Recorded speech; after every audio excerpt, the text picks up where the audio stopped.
नमस्कार दोस्तों, आप सभी का स्वागत है आपका अपने यूट्यूब चैनल पढ़ाई तक में। जी हाँ दोस्तों, आज की इस वीडियो में हम बात करेंगे छत्तीसगढ़ माध्यमिक शिक्षा मंडल रायपुर के द्वारा जारी दोस्तों जो कक्षा 10वीं है उसकी सामान्य हिंदी की। दोस्तों ये जो प्रादर्श प्रश्न पत्र है मोस्ट इम्पोर्टेंट होने वाला है दोस्तों, जो कि आपके दोस्तों यहाँ पर बोर्ड परीक्षाओं को मद्देनजर रखते हुए दोस्तों ये जो प्रादर्श प्रश्न है वो सेट किया गया है। तो ये मोस्ट इम्पोर्टेंट जो वीडियो होने वाला है दोस्तों, तो वीडियो को शुरू से लेकर अंत तक जरूर देखें। और आप हमारे इस चैनल पर पहली बार आए हैं तो चैनल को सब्सक्राइब कीजिए, बम बेल आइकन को ऑल पर प्रेस कीजिए। देखिए दोस्तों, जो पेपर होते हैं ये 3 घंटे होके होते हैं और इसके लिए जो पूर्णांक रहते हैं दोस्तों वो 75 अंक के होते हैं। साथ ही दोस्तों इसके लिए 25 अंक के जो प्रयोजना कार्य होते हैं, ठीक है। तो इसके लिए कुछ सामान्य निर्देश है जिसको आपको अच्छे से पढ़ लेना चाहिए, ठीक है।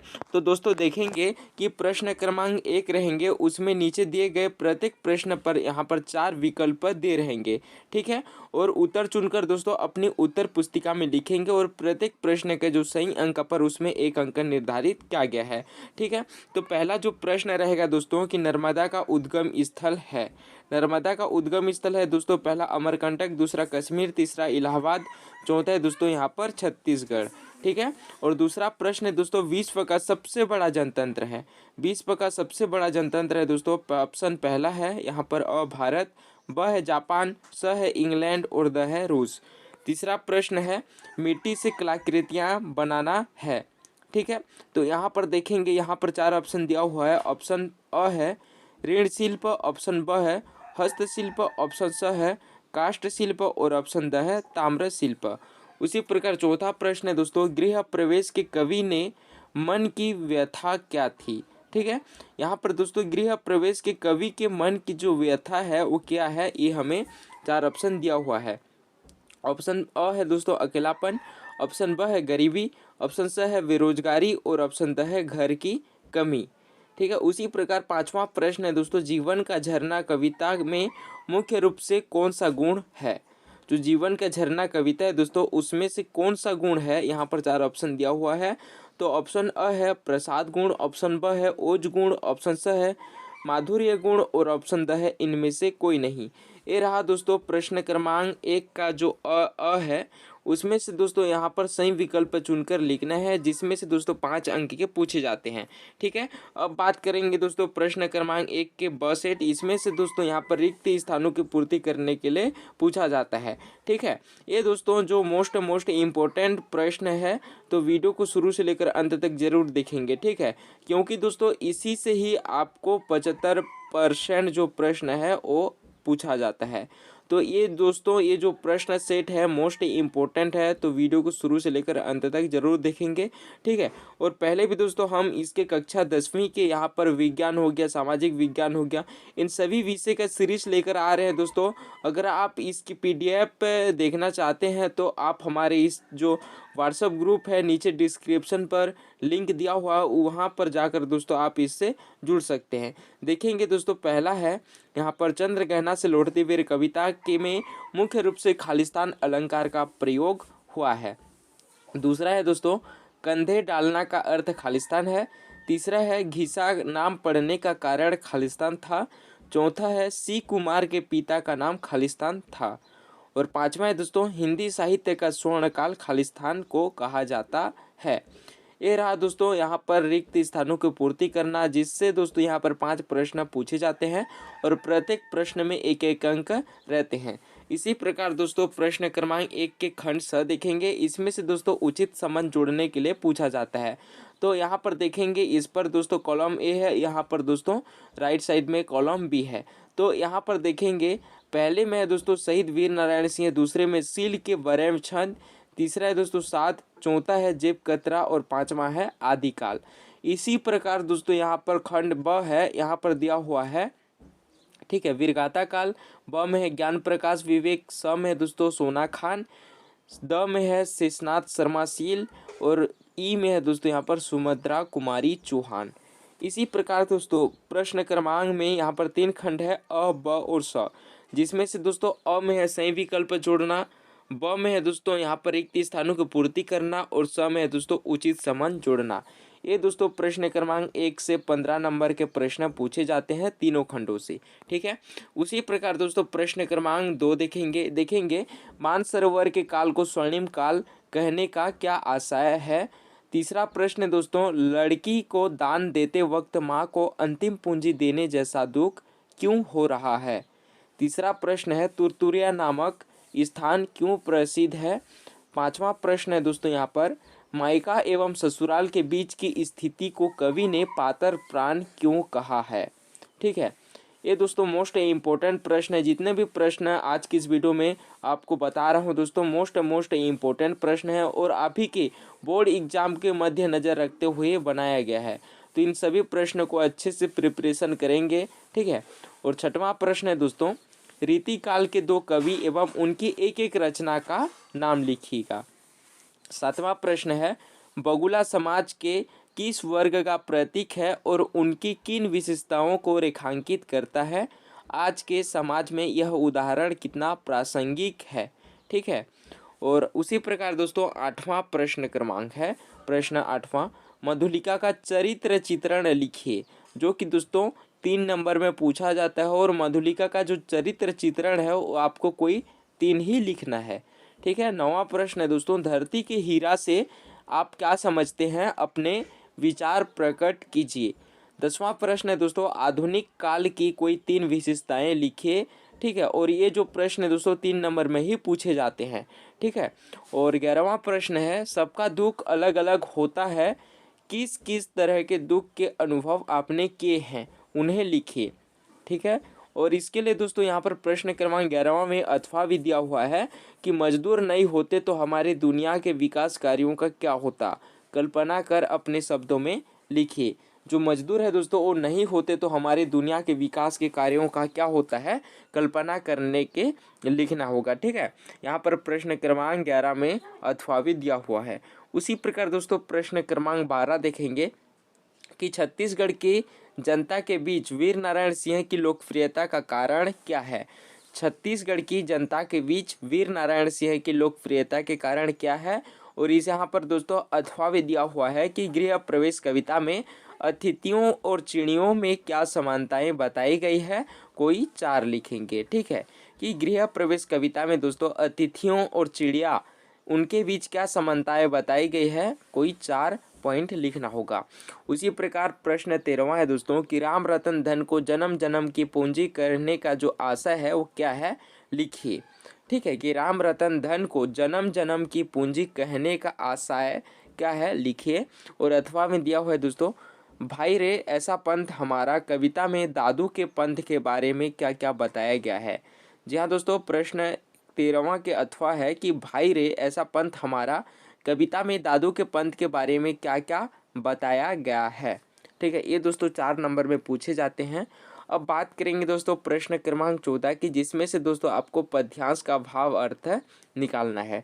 ठीक है, तो यहाँ पर पहला पद्यांश है कि निर्झर में गति है, निर्झर में गति है, यौवन है वह आगे बढ़ जाता है, धुन सिर्फ एक है चलने की, अपनी मस्ती में गाता है, बाधा के रोड़ों से लड़ता, वन के पेड़ों से टकराता, बढ़ता चट्टानों पर चढ़ता, चलता यौवन से मत दमाता, लहरें उड़ती है गिरती है, नाविक तट पर पछताता है, तब यौवन बढ़ता है आगे निर्झर बढ़ता और जाता है।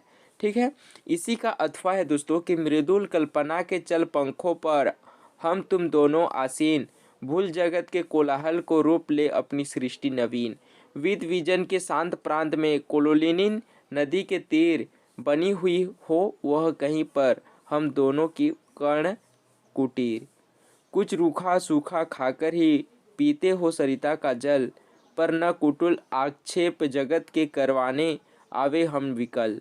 ठीक है, ये रहा दोस्तों प्रश्न क्रमांक 14 के पद्यांश का भाव अर्थ निकालने के लिए आपको जो प्रश्न है पूछा गया है। और ये जो पद्यांश है दोस्तों इसी से एक प्रश्न पूछे ही जाते हैं। ठीक है, साथ ही हम प्रश्न क्रमांक 15 में बात करेंगे दोस्तों गद्यांश की, जिसपे से दोस्तों आपको गद्यांश की संदर्भ सहित व्याख्या करना पड़ेगा। ठीक है, तो यहाँ पर देखेंगे कि जो प्रश्न है दोस्तों, गोधूली उसके अनुसार पराजय की घड़ी थी, जब पराजित तथा निराश स्त्री पुरुष अपने को लोगों की नज़रों से छिपाकर यहाँ आ बैठते थे। ऐसी घड़ी में उनके हाव भाव वेशभूषा में कोई कृत्रिमता नहीं होती थी। ठीक है। और इसके लिए दोस्तों यहाँ पर अथवा दिया हुआ है कि 5 कोड़ी बाबू बोले, खैर पुस्तकें तो मैं कहीं से लेकर पढ़ लूँगा, पर चूंकि अब तुम लेखक हो गए इसलिए मेरी 3 बातें ध्यान में रखना। एक तो जो लिखना से अपने अनुभव से लिखना, अपनी रचना को लिखने के बाद तुरंत ही किसी को दिखाना, सुनाने व सलाह देने की आदत मत डालना। कहानी लिखकर 3 महीने तक अपनी दराज में डाल दो और फिर ठंडे मन से स्वयं ही उसमें सुधार करते रहो। इससे जब यथेष्ट संतोष मिल जाए तभी अपनी रचना को दूसरे के सामने लाओ। ठीक है। इसी प्रकार दोस्तों यहाँ पर जो गद्यांश है वो हमारा और पद्यांश हमारा एक एक प्रश्न से पूछे जाते हैं। ठीक है। उसी प्रकार प्रश्न क्रमांक 16 में देखेंगे यहाँ पर पत्र लेखन की। ठीक है। तो यहाँ पर देखेंगे दोस्तों, नगरों में कल कारखानों से प्रदूषण में हो रही वृद्धि को रोकने के लिए किसी अपने दैनिक भास्कर पत्र से यहाँ पर संपादित पत्र को लिखना होगा। जी हाँ दोस्तों, ये जो अपने नगरों या कल कारखानों में प्रदूषण की वृद्धि होने के कारण उसे रोकने के लिए अपने दैनिक पत्र के संपादक को एक पत्र लिखना होगा।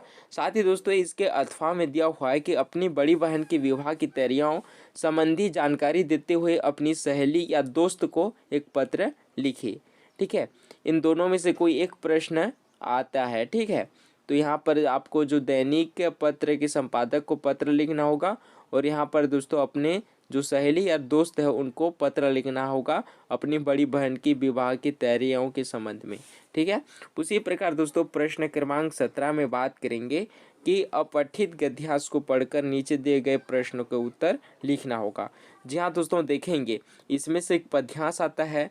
ठीक है। और एक आ जाता है दोस्तों पठित गद्यांश और एक आता है अपना अपठित गद्यांश। ठीक है। जो पठित गद्यांश रहते हैं दोस्तों वो अपने पुस्तक से पूछे जाते हैं और जो अपठित गद्यांश रहते हैं वो आउट ऑफ सिलेबस रहते हैं। ठीक है। मतलब वहाँ पर जो पुस्तक में दिया नहीं रहता है। ठीक है। तो यहाँ पर देखेंगे दोस्तों इनमें से कोई 5 प्रश्न ही आपको बनाना होगा, क्योंकि ये दोस्तों 5 नंबर के प्रश्न में ही पूछे जाते हैं। तो यहाँ पर देखेंगे दोस्तों इसको पढ़कर नीचे के जो प्रश्न दिए हैं वहाँ पर जो उत्तर देना होगा। स्वतंत्रता आंदोलनों में वीर का नहीं वीरांगनाओं का भी पूर्ण योगदान था। ऐसी ही एक वीरांगना थी रानी लक्ष्मीबाई। उनके सामने डटे स्मिथ ने उनकी प्रशंसा में कहा, उन सब में रानी सबसे अधिक वीर थी। काशी नगरी में जन्मी लक्ष्मीबाई का बचपन मनु था। 19 नवंबर 1835 में भागीरथी बाई की कोख से जन्मे मनु में जो पिता है वो मोरोपंत तांबे की वीरता का अंश था। मनु को बचपन से ही घुड़दौड़, तीर चलाना, तलवारबाजी, भाला फेंकना आदि वीरोचित खेलों का शौक था। 7 वर्ष की उम्र में वह अस्त्र शस्त्र चलाने में कुशल हो गई। ठीक है। जो दोस्तों जो 7 वर्ष की उम्र में उन्होंने अस्त्र शस्त्र चलाने में कुशल हो गई और झांसी की रानी जो राजा है दोस्तों वो गंगाधर राव से वैवाहिक बंधन में बंधकर रानी लक्ष्मीबाई कहलाई। ठीक है। और 1851 में वे एक पुत्र का जन्म हुआ जो 3 माह बाद ही चल बसा। गंगाधर राव उत्तराधिकारी की चिंता में डूब गए और उत्तराधिकारी के लिए दोस्तों यहाँ पर उन्होंने कुटुंबिया वासुदेव नेवालकर के पुत्र आनंद राव को गोद लेकर उसका नाम दामोदर राव रख दिया। दोस्तों यहाँ पर इसके लिए प्रश्न भी पूछा गया है कि पहला प्रश्न है दोस्तों लक्ष्मीबाई का जन्म कब और कहाँ हुआ था और लक्ष्मीबाई का बचपन कैसे बीता। तीसरा प्रश्न है दोस्तों मनु लक्ष्मीबाई कैसे बनी। चौथा है गंगाधर राव की चिंता का क्या कारण था। 5वां है रानी लक्ष्मीबाई की प्रशंसा में स्मिथ ने क्या कहा। 6वां प्रश्न है रानी लक्ष्मीबाई के माता पिता का क्या नाम था। 7वां प्रश्न है झांसी का उत्तराधिकारी किसे बनाया गया और 8वां प्रश्न है दोस्तों उपरोक्त गद्यांश का उचित शीर्ष बताइए। ठीक है। इन 8 प्रश्न में से दोस्तों आप किन्हीं भी 5 प्रश्न को अच्छे से बनाएंगे। ठीक है। ये रहा दोस्तों यहाँ पर अपठित गद्यांश, जिसको आपको दोस्तों यहाँ पर जो अपठित गद्यांश है उसको पढ़कर नीचे दिए गए प्रश्नों को आपको हल करना है। ठीक है। और 9वां प्रश्न 18वां प्रश्न है दोस्तों कि किसी एक विषय पर 250 शब्दों में आपको एक निबंध लिखना होगा। ठीक है। तो यहाँ पर 5 निबंध दिया हुआ है। पहला जो निबंध है दोस्तों, प्लास्टिक एक ज्वलंत समस्या। दूसरा प्रश्न है छत्तीसगढ़ के पर्यटन स्थल। तीसरा प्रश्न है दोस्तों, नर हो न निराशा करो मन को।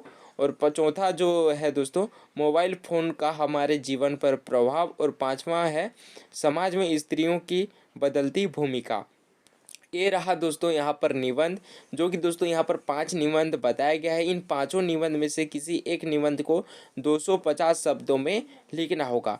दोस्तों इन पांचों जो निबंध दिए गए हैं, इन पांचों में से कोई एक की आने की संभावना बहुत ही ज़्यादा है। ठीक है। तो आप इन सभी जो निबंध हैं उन सभी को अच्छे से प्रिपरेशन करे रहेगा।